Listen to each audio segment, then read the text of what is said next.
दिल्ली की आम आदमी पार्टी चौतरफा घिर चुकी है। एक तरफ दिल्ली के सीएम अरविंद केजरीवाल चाहकर भी तिहाड़ से बाहर नहीं आ पा रहे हैं, दूसरी तरफ आम आदमी पार्टी को एक के बाद एक झटके लग रहे हैं। अभी पार्टी को ताजा झटका दिया है दिल्ली के उपराज्यपाल वीके सक्सेना ने, जिसके बाद आप और उपराज्यपाल के बीच फिर से विवाद शुरू हो गया है। इस बार तकरार की वजह है आम आदमी पार्टी के ब्रेन यानी थिंक टैंक की सेवाओं पर तत्काल प्रभाव से रोक लगाना। कौन है वो थिंक टैंक, क्या करता है ये थिंक टैंक, कैसे थिंक टैंक के बैनर तले छुपकर भाई भतीजावाद को बढ़ावा दिया जाता है, किस तरह से अपना काम निकालने के लिए अपनों को सही जगह पर सेट करने का काम करता है ये थिंक टैंक, ये सब हम आपको बताएंगे, वो भी बड़े खुलासे के साथ। लेकिन उससे पहले आयन भारत को सब्सक्राइब कर लीजिए। नमस्कार, मैं मंजू रुधियाल और आप सभी का स्वागत है आयन भारत में। दिल्ली के उपराज्यपाल वीके सक्सेना ने Delhi dialogue and development commission यानी डीडीसीडी को अस्थायी रूप से भंग कर दिया है। साथ ही इसके गैर आधिकारिक सदस्यों को भी हटाने की अपनी मंजूरी दे दी है। अब इनकी बहाली तब तक नहीं हो सकती जब तक उपाध्यक्ष और सदस्यों के रूप में डोमेन एक्सपर्ट की स्क्रीनिंग और चयन के लिए एक व्यवस्था नहीं बन जाती। इसमें आम आदमी पार्टी के ब्रेन यानी थिंक टैंक है। डीडीसीडी के वाइस चेयरमैन है जैस्मीन शाह। एलजी ने जैस्मीन शाह को मिलने वाली सभी सुविधाओं और उनकी सेवाओं पर तत्काल प्रभाव से रोक लगा दी है। उपराज्यपाल ने प्रतिबंध तो लगा दिया है, लेकिन डीडीसीडी असल में क्या काम करता है, इसका कच्चा चिट्ठा आज आयन भारत आपके सामने खोलेगा। बता दें कि डीडीसीडी एक तरह से गैंग था, जहां उसी को ऊपर रखा जाता था जिससे आपका वोट बैंक बन सके या फिर ऊंचे पद पर अपने लोगों को सेट करने का काम होता था। जैसे मान लिया जाए कि अपने खास व्यक्ति को गैंग में शामिल करके बोलना कि ये जल समस्या पर सलाह देंगे, ये दिल्ली के विकास पर सलाह देंगे, ये ट्रांसपोर्ट पर सलाह देंगे, ये बारिश के कारण पैदा होने वाली हालात से निपटने पर सलाह देंगे, ये एजुकेशन सिस्टम बेहतर करने पर सजेशन देंगे। ऐसे सैकड़ों मुद्दे हैं जिसकी बदौलत आम आदमी पार्टी अपने लोगों को डीडीसीडी में भर्ती करा रही है। और इसी तरह से ये सारा नेटवर्क काम कर रहा था जो सिर्फ पार्टी के अंदर ही अंदर चल रहा था। जमीनी तौर पर तो ये कुछ कर ही नहीं रहे थे। जमीनी तौर पर इस गैंग का रिजल्ट एकदम जीरो था। अगर काम करता तो दिल्ली वासियों को पानी की समस्या नहीं होती।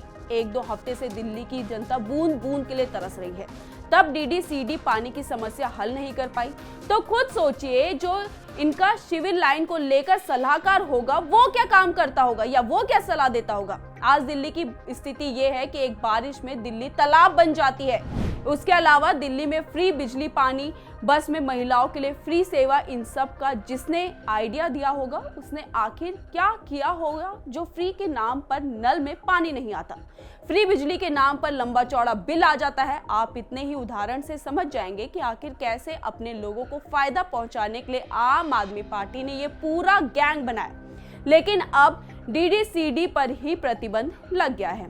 ये तो हुई अंदर की बात, लेकिन अरविंद केजरीवाल ने डीडीसीडी क्यों बनाया, कब बनाया और किस लिए बनाया, जो भी था ये जान लीजिए। डीडीसीडी दिल्ली सरकार के थिंक टैंक के रूप में काम करता है। ये कई मुद्दों पर दिल्ली सरकार को एडवाइस देता है। डीडीसीडी के 4 बड़े काम हैं। पहला काम नीतियां तैयार करना, दूसरा काम नीतियां लागू करने में सरकार की मदद करना, तीसरा सरकार और निजी सेक्टर के बीच तालमेल बनाना, चौथा डेटा की मॉनिटरिंग करना ताकि सही नीतियां तैयार की जा सके। आम आदमी पार्टी की सरकार ने 27 फरवरी 2015 को Delhi dialogue and development Delhi का गठन किया था।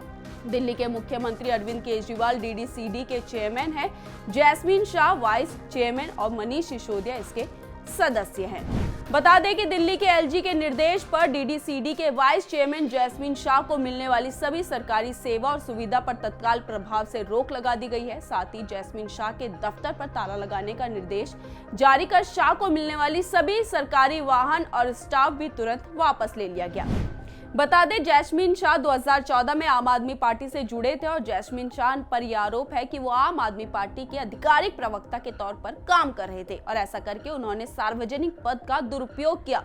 वो अपने कार्यालय का दुरुपयोग राजनीतिक उद्देश्य के लिए कर रहे थे। ऐसे में उपराज्यपाल ने मुख्यमंत्री को डीडीसीडी के उपाध्यक्ष जैस्मिन शाह को पद से हटाए जाने को लेकर फैसले किए जाने तक शाह के वीसी के रूप में अपने कर्तव्यों का निर्वहन करने और डीडीसीडी के उपाध्यक्ष के कार्यालय से जुड़े किसी भी विशेष अधिकार और सुविधाओं का उपयोग करने से रोकने के लिए निर्देश दिया।